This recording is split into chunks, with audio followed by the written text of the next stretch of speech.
is the worst mistake one person can do as a free motion quilter beginner? And before we go into that, so you can avoid that terrible mistake, we need to tell you that we started quilting in Brazil in 2014. So 10 years ago, quilting was like a ghost thing. It is until today.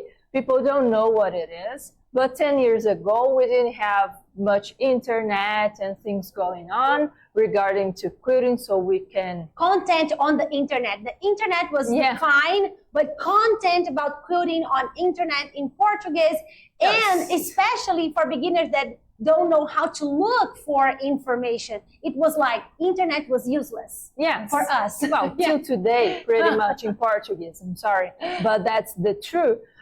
Anyways, the thing is, so we only have a few things that we could grab from English-speaking sites and YouTube channels and so on. But the thing is, we never ever have a quilting class, so we self-taught, and because of that, we did a lot of mistakes. There was not a method precisely designed for us to follow and succeed.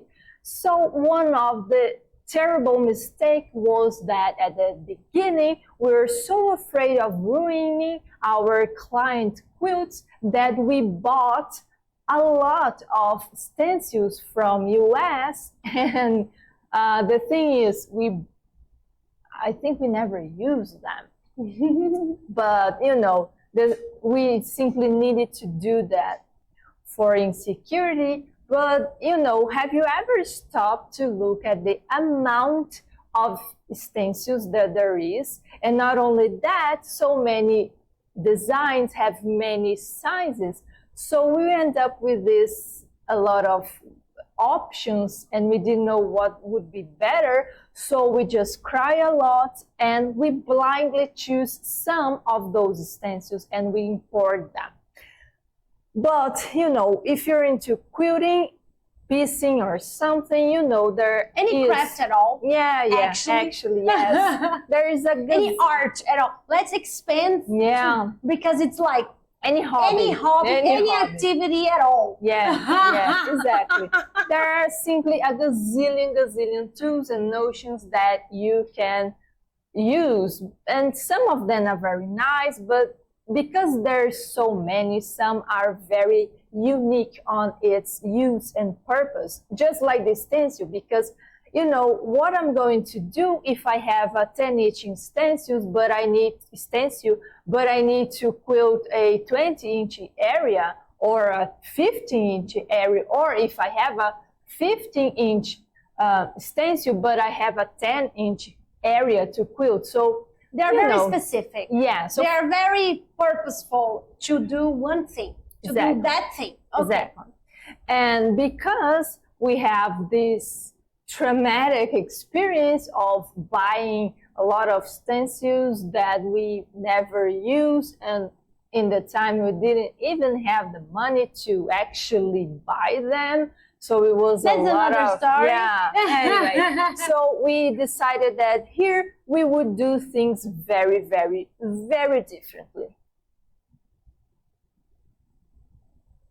Hi, quilter! I would say hello, but then I got a hi instead. So it was like hi, quilter! All right. So quilter, I'm Aline Bulgarin. And I'm Natasha Bulgarin. And today we're talking about our mistakes, so you don't have to. Right, so you don't have to actually buy a lot of things to do free motion quilting. Yes. Free motion quilting is super easy and inexpensive add-on to your already going on quilting hobby. So we're talking about that today, and I hope you've cried a little with our sad story in the beginning, because that's everything on that. It's true, but we are making it shorter. There's a lot of other sad parts in the buying things that we don't need. Beginning. So the thing is, and we see that a lot on groups, people that are beginning, they always have a lot of questions, because they will look at this amount of tools and notions, and they will freeze at the first time and think, oh, do I need all of that? So we're here to tell you exactly what you need to start free motion quilting if you already are, living this piecing, quilting hobby thing, but you still don't free motion. Yeah, so internet is a lot of things. Internet is amazing, but one thing that is not so good about internet is that it can be too much. So sometimes you cannot find a specific information. There's a lot of information from everything. It's good quality information, but sometimes you just can't get your question answered. So leave your questions and we can answer them for you, all about quilting, free motion quilting, and custom quilting. And today we are tackling that specific question. What do you really need to start free motion quilting? It's a simple question and we have a simple answer for you too. Amazing. So instead of amounts and lots of tools, all you need to start free motion quilting is 3 tools, and that's it. And they are small, they are affordable, they are simply amazing. So you can start free motion quilting just today. Exactly. Yes. Right now. Right now. Okay. I believe you. All right. We can do this. Okay. Okay. So the first thing you need is the quilting foot. So we have here 2 different high shanks foot. This is low shank and this is high shank. You will have to check that on your machine. And it's a very general, common, universal foot too. And if you want to buy specific for your brand, you just contact your brand machine and ask, what is the simplest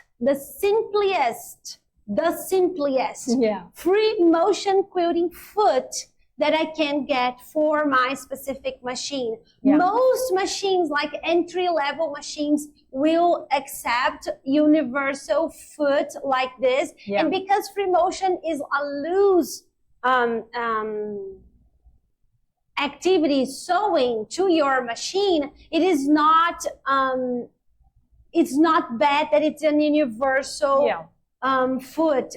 It does have to fit your machine. So if you have a universal straight foot, that can be wrong for your machine because it will not give the seam allowance you need, etc., etc. But this is not going on in this foot.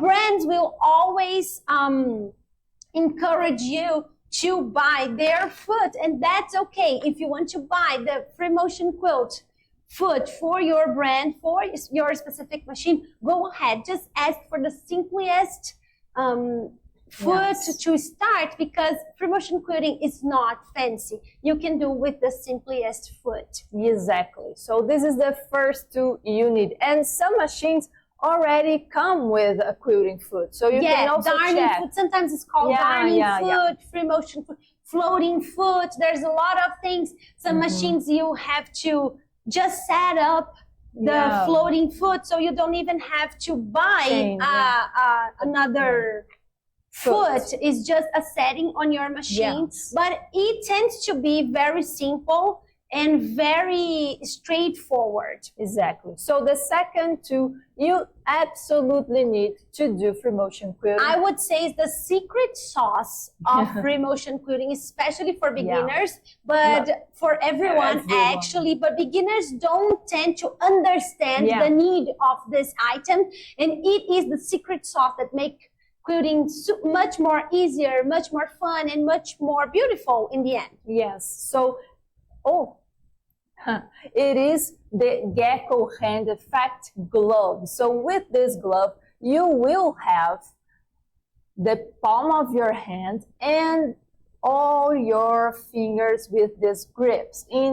Like this, you can have the gecko hand effect because you have stability to actually quilt. And this is so important, because if you have a glove that is just on the palm of your hand, you will be with your hands like Nosferatu. So you will soon enough start to feel pain from your neck, from your head to, passing through your head, from your head, passing through your neck and going all over your arms to your hands. And this is a simple dollar gardening glove, but we call it gecko hands, gecko effect, because you have to remember that as much area that you have these little grips that will grab the fabric while you're quilting, this is what we want. So if you have a glove, a gardening glove that doesn't have the fingers, you're passing that.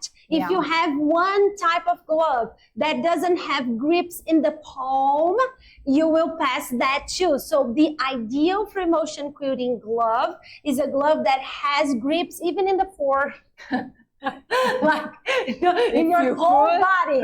If you can turn into a gecko, go ahead. So a lot of grip. This is going to make you feel so much less. This is a much less. Yeah. So much less. I think it's right. Let us know in the comments. You know, you can we are inventing. Even if it's wrong, you can understand the meaning. So much less pain in your body while you're quilting, because quilting is not supposed to cause you any pain if you're doing it correctly. One of the things is the right type of glove. And also using gloves. For starter. And another thing that this glove is a super essential thing is because then you can actually like grab like a glue thing on your sandwich, and this will make so much easier to move your sandwich and to have more beautiful results even as a beginner. So it is super, super important to do it, and it's super easy to find and really, really affordable. And the third tool you must have as a free motion quilting beginner is, it is the tri-lobo thread, because this thread is super, super, super resistant for you to quilt. And people will, you will see a lot of information and they are not wrong. So cotton is best for quilting. La la la is best for quilting. Heavy weight is best for quilting. Lighter weight is best for quilting. They are not lying, but they are giving a specific information. So cotton is best for hand quilting. Heavy weight is best for showing the quilting. La la la is best for tra la la. So these are specific instructions. We are giving you general starting point information here. So we like tri-lobo thread, polyester thread for computerized quilting, computerized embroidery. That's the type.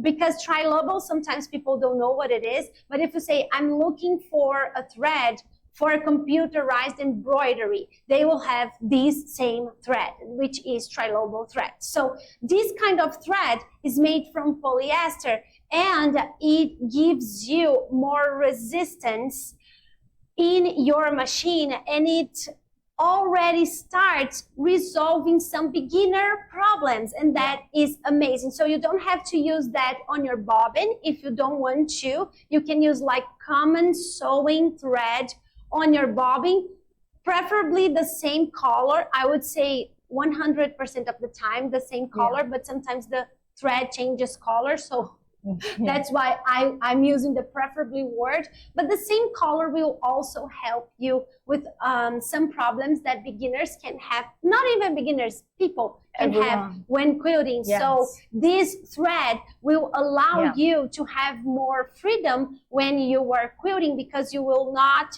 having problems caused by thread, like the bedding of your quilt showing on the backing, or lint, or any other things that can get in your way when you're trying to learn free motion quilting by yourself. I wish we had a video like that when we first started, because when we first started, the very same day this is awesome. The very same day we quilted for the first time, we used invisible thread. Exactly. With no instructions, no one to on help us. the needle and on the bobbin. In a sewing machine, a pret-a-porter heirloom from Natasha's grandmother and mother. It was insane. So don't do that. Pick a thread that it will help you. Will facilitate things for you. Yeah. And about thread is a question that beginners always have. They already use the common sewing thread. Can they use that to quilt just to try it out and see how it goes? Well, you could, but knowing that if you have the length of that thread won't help you while you're quilting. On the contrary, and if your thread is breaking, not all, but one of the reasons could be the type of the thread. So it's not like you can't. You can do a lot of things, but we can walk to Mexico. I always say that here. And for you guys, that's true in the United States and Canada. You can walk until Mexico or Alaska or any remote or distant place. But is that the best option? Is that the smartest way to get to this place? So the thread thing goes in this category. Exactly. So of course you don't need all these amazing 3 colors of thread that we're showing here just because it's the colors of our brand, but Tri-Logo thread is going to help you a lot. Do you want to talk about color threads? Let us know in the comments. We can have a video for beginners too. Or an advanced quilter. Are you an advanced quilter and you are just checking out your points here with us in this beginner video? Let us know in the comments. We'll have some good videos for you in the screen right now. And I hope to see you on the flip side here on Orbital Quilting.